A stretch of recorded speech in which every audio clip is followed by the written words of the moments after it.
Welcome to the CoinGecko podcast. For today's episode, we have Kosala Hemachandra, CEO of MyEtherWallet.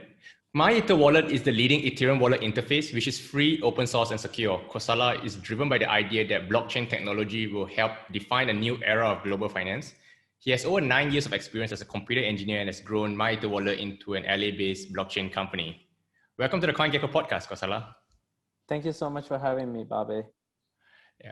To start things off, Kosala, tell us a little bit more about MyEtherWallet and how do you get started building it? Yeah, so MyEtherWallet is currently the nexus point of all things Ethereum. Like if you're transacting in Ethereum, we support that. We have a whole bunch of dApps that we support. Basically, like you can accomplish any task you want to accomplish in Ethereum using MyEtherWallet. And the beginning or starting of MyEtherWallet goes back to the starting of actual Ethereum mainnet, because we started right after like 2 weeks from Ethereum mainnet launch. So basically, the long story short, I got into Bitcoin during my senior year at college. I was doing computer engineering as my major. And around the same time, Ethereum Yellow Paper got released, and then I started reading about it and got really into it.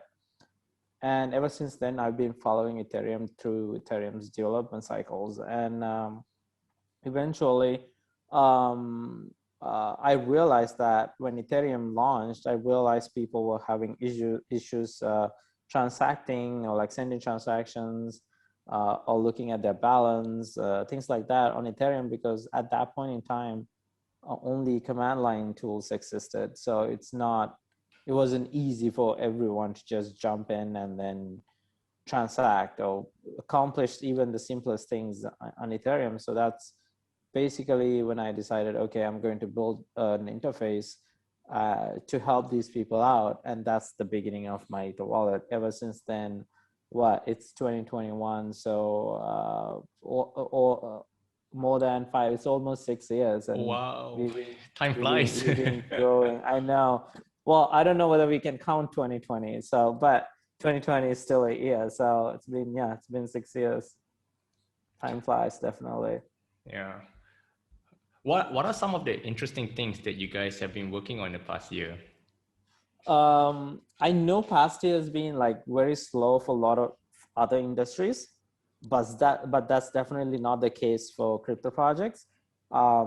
Especially because like in a way, all like developers work from home anyway. So it's not like a new thing for them.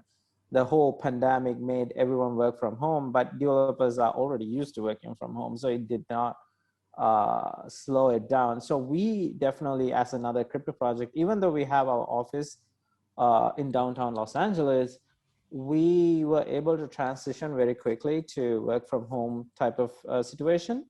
And in order to safeguard the team and make sure everyone's safe and not getting, getting the virus and everything, we took early steps to move the team and then make sure they're working from home. And just similar to like a lot of other crypto projects in this space, we continue to develop and we actually did a couple of new things or like brand new stuff in 2020. I want to mention like my new version 6. Version 5 is the current live version, and then version 6 we did a lot of work on that. So it's coming up pretty soon. And our MIU wallet, the mobile wallet, that mobile application that made by MyEtherWallet is also went through a lot of upgrades and like had a lot of new features to it. Mutopia, our educational platform, had a ton of articles written, and I believe we, one way or another, we made a lot of people more educated in this space. Cool. Were you guys the first like wallet for Ethereum, and were you guys the first wallet for mobile as well, or I don't think it's for the mobile, right? But no, for sure, definitely not for the mobile, but even for the Ethereum, there were a couple of wallets came up around the same time frame, but definitely they did not survive in the long run. And then, I mean, of course, you can see a lot of other wallets now, but like a lot of wallets that came up in like towards the beginning of Ethereum mainnet disappeared after like 6, 7, 8 months. and only MyEtherWallet lived through the hardship. Because you had to think about it this way, right? Like when Ethereum first came out, there was no actual value proposition. Like no one was making money, and ETH was what, 33 cents or dollar back then. So it's not like a very beneficial project for anyone to do. And therefore, not that many projects worked on Ethereum, or not that many wallets were working on Ethereum back then. So what would you say is the business model for MyEtherWallet? I mean, the wallet business is it's quite a hard business to monetize, right? Do you agree with that? Yeah, totally, definitely. And also, being an open source project also like has its disadvantages, right? I mean, doesn't matter what we do. Like even if we, for example, I'm never going to do this, but like let's say we assume that okay, we are going to charge each person to send a transaction, and since we are open source, it's possible for anyone to just clone it and then take that code out and just use it as a free service. So definitely being open source has its disadvantages, but I think the advantages at the end of the day overcomes all the disadvantages in the space, because it just gives community and like other developers a lot of power, and then they can contribute to open source project. And I've seen this in the past 6 years, that like ton and a lot of contributors to MyEtherWallet project, and they're still contributing. So yeah, to answer your question, how to monetize a wallet or a project similar to that, it's about like how creative you can be about the whole situation. Because so the way that we monetize it, we always go after the other businesses. So when we partner with a company or another project, like for example, right now we have our swaps are powered by both 1inch and DexAG. So we take a commission out of that, like the whole swap process. So that's one way to monetize it. And our like exit to fiat gateways, for example, like when you want to convert your ETH to USD or ETH to euros, and the other way around, right? Like when you have USD to ETH, we have all these bridges set up, and then we take a commission out of the commission that the other companies or the third party provider that provides this whole swap situation to happen, or swap scenario to happen, charges. So yeah, it's all about like being creative about this whole situation. Where do people actually spend money, and then see how to charge a fee off of that without actually making it cost a lot for the user. So I think that's one way. And then also at the same time, you're bringing in a lot of simplicity to the picture, right? Because it's not like now a user doesn't have to go through like a KYC, sign up with an exchange, and do a whole bunch of like, otherwise the user has to spend 2-3 hours just to get their account set up. Now they don't have to do that. And that brings simplicity. The whole user experience is much better. And that's something a user is willing to pay for. Interesting. I'm sure there's a lot of interest in token swap, especially now that we're entering like from a centralized model to a decentralized exchange model. So it must definitely benefit like you guys, because with this trend, which is a good thing, I would say. It is definitely a good thing. Like when you like, I think pretty soon that I'm not trying to make anyone get scared, but like I think pretty soon decentralized exchanges will do higher volume than actual centralized exchanges. I think we're definitely headed that way. Only issue right now, as of right now, is the scaling issue, right? Like Ethereum cannot scale as fast as a centralized exchange. So as soon as we solve that one, I'm pretty sure we are headed towards like a completely decentralized exchanging process. Yeah, I mean, if you look at Uniswap volumes, Uniswap on some days they do more volume than what Coinbase does. So I would say that most tier one exchanges are scared, but they are sort of still able to compete with the decentralized exchanges. But like tier 2 and tier 3 centralized exchanges, I think they must be struggling hard. I see no way how they can survive, because their role has been taken over by any decentralized exchanges. And actually, I was talking to some of doing an interview with someone recently, and I asked him, if you have $1 million and you want to convert like ETH to USDT or ETH to a stable coin, USDC, for example, would you rather do it on a centralized exchange like Huobi or Binance, or would you rather just swap it on a DEX aggregator like one inch? Yeah. I did some quick search and quick check. Actually, what I found was that the depth on the decentralized exchanges was deeper than what it was on the centralized exchanges. So even for large sums like $1 million to swap, like it is actually already probably more. It's probably cheaper and less slippage on DEX than on centralized exchanges. Than on an actual centralized exchange. That's really interesting, especially for those popular pairs, right? Like ETH to USDT, ETH to USDC. I think there's ton of volume, ton of like, you know, like people already have enough invested in it and they're willing to exchange, and it goes both back and forth. So for sure, like stable coins are definitely going to take over most of these centralized exchanges coin situation, because what they're really dominating right now in the space is that they're fiat options, right? Because if someone actually wants to get their dollars out, get their like euros out, they have to use a centralized exchange, or they have to use a provider that can facilitate that process. So that's where these centralized exchanges are dominating. But now that we have stable coins inside Ethereum or inside other chains, it's making it less of an issue for a person to have actual physical USD.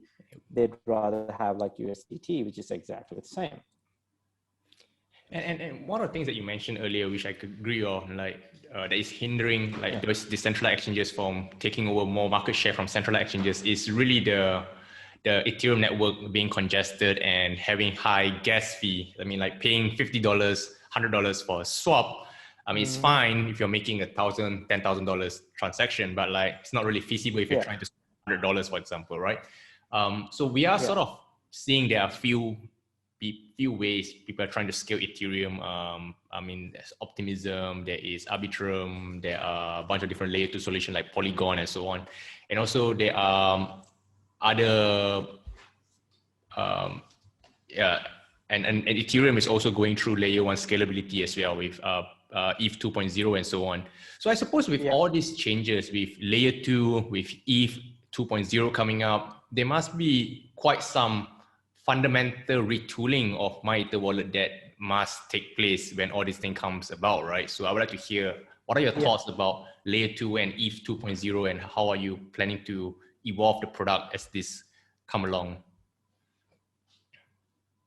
Yeah, that's a great question. I mean, layer 2, there are a ton of like actual layer 2 solutions that I prefer. And we are actually in talks with some of them on integrating them to MyEtherWallet and MEW and all of our other products. And even so, at least like we can say, okay, ETH 2.0 POS solution is at least, let's just say, at least a year away, right? Like from now on, because it's been already like a half a year past since they introduced Beacon Chain. So at least a year away. And then we're going towards that, and then that means like MyEtherWallet has at least 1 year to like figure out this tooling. And this is pretty similar to how Ethereum mainnet was in 2015 August. There were no tools, so I personally had to code some of those tools that we used back then, because like the libraries did not exist. So MyEtherWallet definitely used that. I think that's another advantage that MyEtherWallet has. We are willing to take that next step and actually like develop these tools that are needed to make it seamless for our users. So we are always ready to do that. And like, for example, right, like we support ETH to staking already. And in order to support ETH to staking, you had to support ETH to keystore files. So it's something that we worked to. We actually started like coding it, and then realized ChainSafe actually made a library for that, and we are still grateful. We're super thankful for ChainSafe, and we use that. But like, even if that did not exist, MyEtherWallet would have created ETH2 keystore libraries so that we can support ETH2 staking. Similar to that, I think something might happen recently. I know there's a lot of opposing, or like at least miners that are opposing this proposal EIP 1559, which is basically cutting off the profit from miners, right? Mining pools. And if that gets merged in, that will require some changes to basic structure of Ethereum transactions. So we have to make some changes to support that as well. And at that point, gas price will be something that users don't even have to think about because it'll be automatically calculated. And I love it because we can just take out the gas price selection from our menus. So that's one less thing user has to do when they're sending a transaction. The lesser, the better. The minimal amount of actions a user has to do to accomplish their task is really good. It's really well done user experience or UI, in my opinion. So that's where I want to be. And I know at the end of the day, community makes a decision, right? Like miners makes the decision. And that's the beauty of this decentralized ecosystem, because just it doesn't matter like who or Vitalik gonna stand up and be like, he's gonna support EIP 1559, but that's not going to change anything. At the end of the day, it's all up to the community. It's all up to the miners to decide whether they will support it or not. And I really like that. And based on whatever the changes that happens to Ethereum, MyEtherWallet and all of MyEtherWallet products, MyEtherWallet team is ready to make the necessary changes to support that. And what about layer 2? Like, I mean, are you planning to support like Optimism and all the other layer 2s, or that's kind of like beyond the scope of? So yeah, for sure. We are already in talks with 2 layer 2 solutions, and then see like how the best way to accomplish or like implement that so that it will be seamless to the user.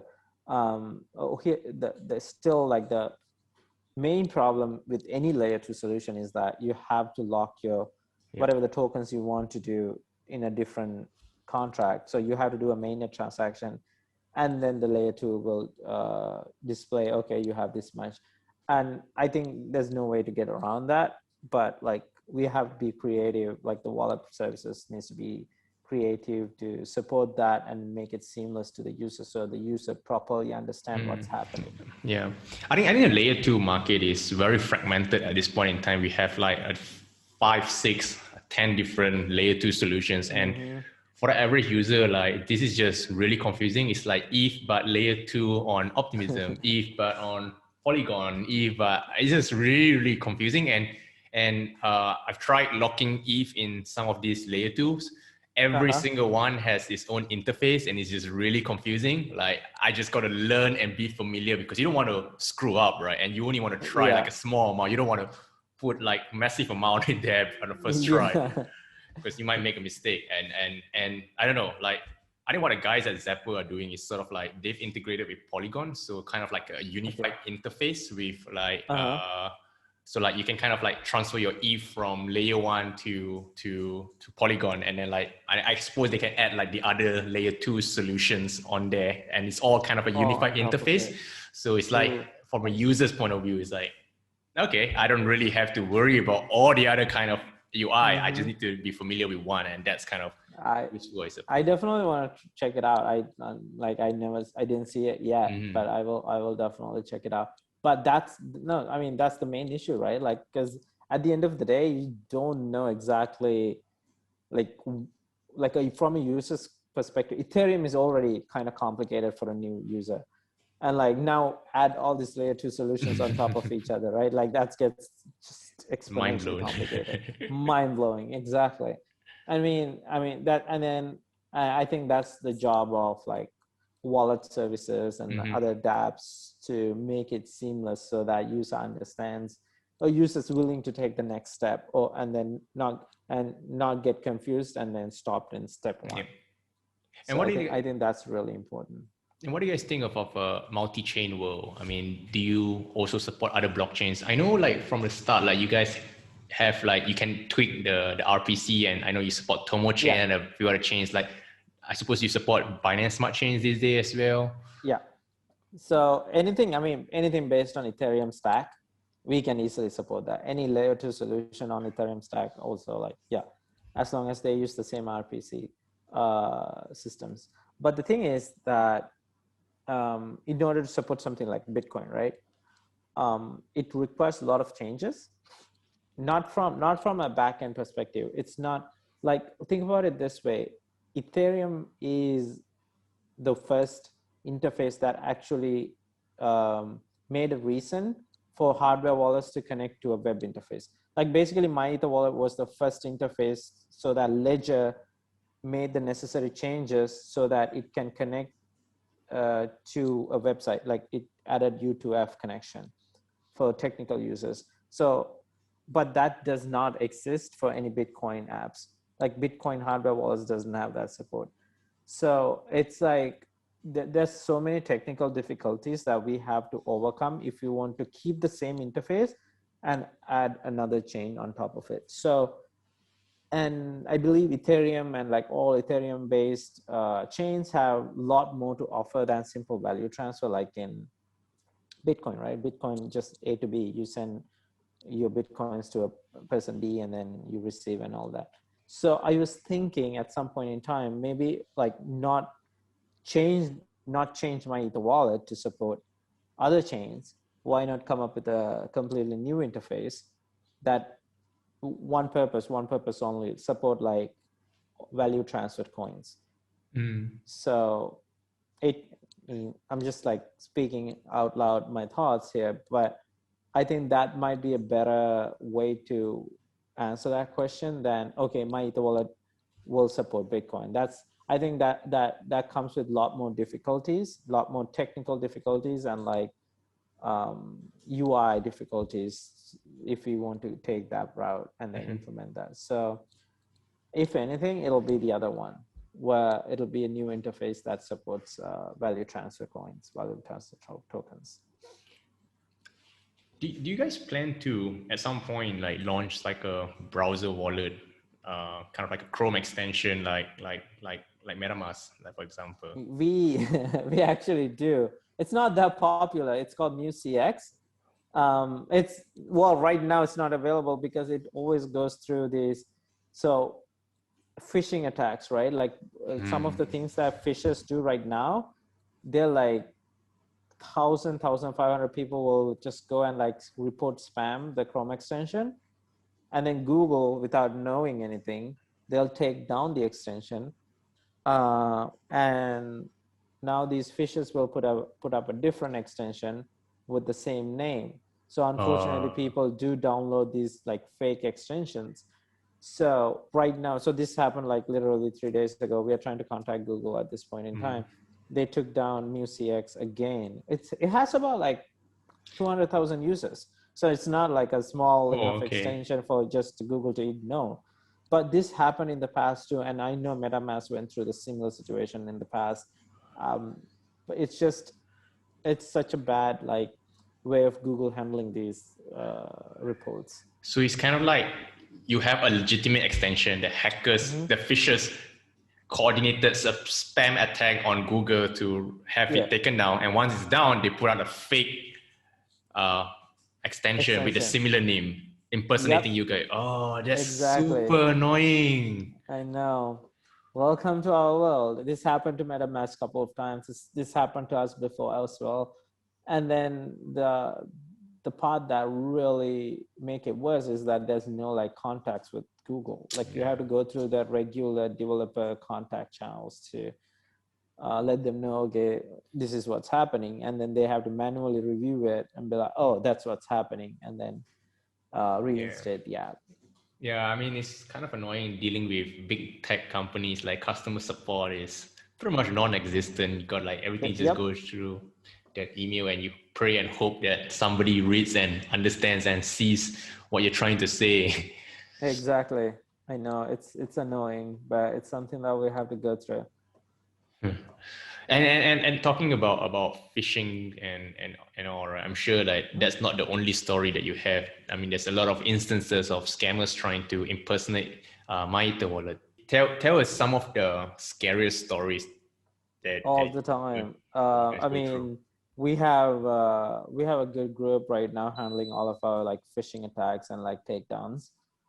Fishfort, I'm really impressed by the work that they do. Um, but yeah, I mean, this is something that's ongoing, and it's like constantly we get notifications. Okay, there's a new domain registration similar to MyEtherWallet. There's a new domain registration similar to MyEtherWallet. At some point in time, I think there were over 3,000. This is like 2 years ago. Domains when I actually did some research that was similar to MyEtherWallet that got registered. Like MyEtherWallet but with two E's, or like MyEtherWallet with like three L's, like things like that. It's very similar, and then it's really hard for people to distinguish between the real MyEtherWallet and this one.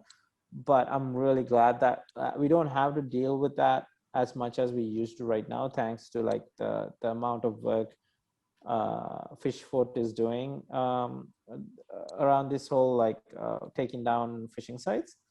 But it's definitely something that we go through every day, and it's happening every day. And then but I think at the same time users are way more smart now. They actually like figure out these things sooner than later, soon before they actually lose money to these users. But we still here and there get some emails saying, okay, like I uploaded my key here, and then next thing I know, my wallet is empty. So what happened? Send me back my funds. Unfortunately, it's not. At the end of the day, when we do some research, they did it on a phishing site. Yeah, I mean, it's kind of annoying. Yeah, all these things, it is right? Annoying. It's so annoying. But like, yeah, it's and then sad to read these emails from the customers. Unfortunately, we're doing everything that we can possibly do, and still some of these fishers figure out like loopholes to go through. And especially like Telegram groups, there are a ton of fake Telegram groups, and even in Twitter, like a lot of people impersonate each other. It's so like they use all these like social networks, and all they need is one user who get caught, and then they make enough. So the ROI is really high for these attacks, and I think that's the main reason why they're going after it. But we are making it harder and harder every day. Yeah, it's the same thing. Right? I mean, we get these things as well, but I don't know if you've seen these things, but like they have this like CoinGecko, but instead of having a normal eye, they have the Russian eye with a slide. Oh wow! Yeah, so they bought a CoinGecko eye with a Russian. There's many different eyes, like with eye with a two dot eye. There's all these different I don't know, different languages. Unicodes. Eyes. Yeah, Unicodes. Yeah, and they have all these things, so it's really hard to kind of detect all these things from like, and then they send emails out, and people who are not particularly, they don't see careful. Not careful. They just respond to all these spammers. Some of them they don't even keep the front end. So they bought this domain, the website doesn't load, nothing shows up, or they just redirect to our site, but then they use the email attack, and that's kind of really annoying. Yeah, that is sad. And then there's just, I mean, unfortunately, yeah, it is happening every day. Yeah, I think all of us in the crypto space are facing one or this form of attack. Yeah. And do you still face issues where I remember a few years ago when you go and type MyEtherWallet on Google, the first result is a sponsored search, which is a phishing site like from Google? I don't think, I mean, we haven't gotten any requests in at least like the last 2 years about that, something like that. So it's possible that at some point like Google realized what's happening, and then they added like a hard-coded block on things like that. But no, we haven't seen that happening recently. So that's a good thing. That's a huge help. Yeah, I mean, techies like us, we know better than to click on any of these sponsored search, but like from the retail guys, a lot of them click on the first result, and even though it's a paid result, they just click on it, and like that's really, really dangerous. Yeah. For sure, I totally agree with you on that. Yeah. And talking about support requests, right? I'm sure you get like tons of emails from regular users who don't really understand the Ethereum network well. I mean, like people getting scammed, people who put too low a gas fee and then their transaction gets stuck for hours. I mean, You guys must get a lot of these support requests. How do you guys handle this thing? Do you answer all tickets or kind of like just hope by time some of them just resolve by itself? No, we hired recently, not 2 weeks ago, hired two more support people to help with the support tickets. Like the price went up, everyone was happy. Our tickets went up too. So we were struggling. So right now, we had a team call today. Right now we have 1,400 tickets in our queue. Okay, I thought I had a lot of tickets, but it sounds like you had a lot too. we have 1,400 tickets on web queue, and then about I think 900 on the mobile queue. So it's an ongoing effort, and people, I mean, we sometimes have to redirect some people. Okay, you don't have to, you can't do what you're doing right now. Please go and help the support team, and let's get the queue down. It's not necessarily about because something's wrong with the site or they can't get something. People do get confused on doing things. For example, okay, why is my transactions taking too long? It's so they immediately think, okay, it's because of the wallet did something wrong. It's not because of the gas prices. So it's just we just need to be able to help them out and make them understand, okay, it's not that you are paying us the fee, it's the network fee that you're paying, and then that we need that, or the network need that to happen, otherwise the transaction will not go through, or transaction will not be mined on a within 5 minutes, or whatever the time you're expecting it to be mined. So I mean, things like that, it's usually just one email going the other way. It's they'll send us an email, we explain them, and that's the end of the story for most of the support tickets. It's not we get, I mean, some of those tickets are you have to go back and forth a while, and then some are really helpful. Some of these people are amazingly helpful, because sometimes it is one of those edge cases, right? It could be a random token that whenever that person tries to send that token out, it fails. And we are scratching our heads trying to figure out, okay, why we can send this token back and forth, and why cannot this person send the token back and forth? And it sometimes turns out that, okay, they didn't wait whatever the freezing period that token contract has. Some token contracts are you cannot transfer within. Yeah, I know. Been there. That's one. Everyone received that airdrop on their wallet, and you can't sell that shitcoin. 10,000 kick tokens. Oh my gosh. Yes. And there were some tokens that just did airdrop, and it was basically every single block, Ethereum block, was filled by this tokens airdrops. They had sent so many transactions, so every block is filled by that. And it's they were sending it to literally every wallet that they can possibly think of. So my phone, the new wallet app on my phone, was constantly sending me push notifications. Oh, you received new token. You received new token. You received new tokens.